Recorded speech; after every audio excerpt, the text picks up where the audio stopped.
বৌদি আমি লাগাবো। না না, আমি কিছুতেই লাগাতে দেব না।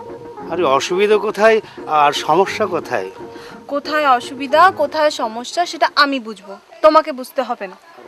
বৌদি বৃথায় রাগ করছো, ব্যাপার তো সামান্য, বুঝতেই পারবে না।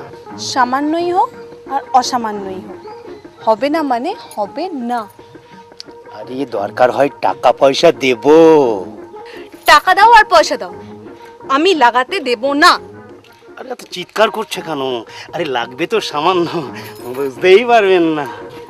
বুঝতে পারি আর না পারি, লাগাতে দেব না মানে দেব না। বৌদি কত আশা করে এসেছিলাম, নিরাশ করে দিলে। তোমরা তো আলছাল, কত বড় বড় নেতা মাফিয়া, এমনকি আমার বড় এসেছিল, তাকেও লাগাতে দিইনি। হ্যাঁ, দাদাকে লাগাতে দাওনি?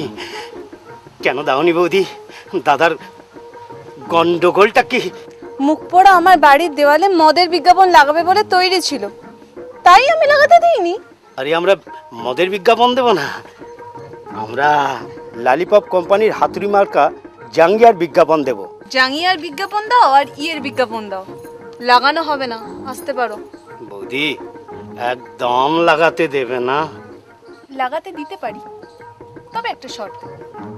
আরে শর্ত মর্ত যা বলবে কোনো আপত্তি নেই। বলছিলাম কি বৌদি, কোথায় লাগাবো? সামনে না পিছনে? সামনে হবে না, বাড়ির পিছনের দেওয়ালে লাগাতে পারো, লিখে দিও বিজ্ঞাপন লাগানো নিষেধ, নো স্টিক বিল, দরজায় দেব খিল।